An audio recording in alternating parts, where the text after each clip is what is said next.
سلام دوستان عزیز، امید جور صحتمند باشین.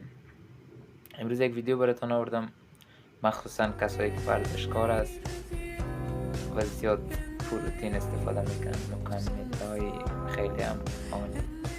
حالا ببینیم مکملات چی درست میشه. تا آخر حتما نگاه کن.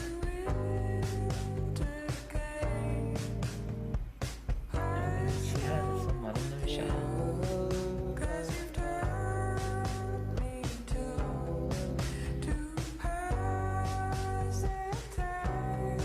حالا برو پروتئین بخور.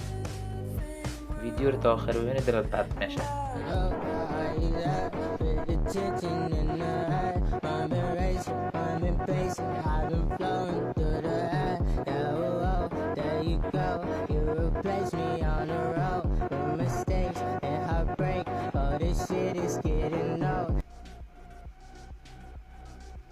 بفرست به رفیق ورزشکارت که کیف کنه.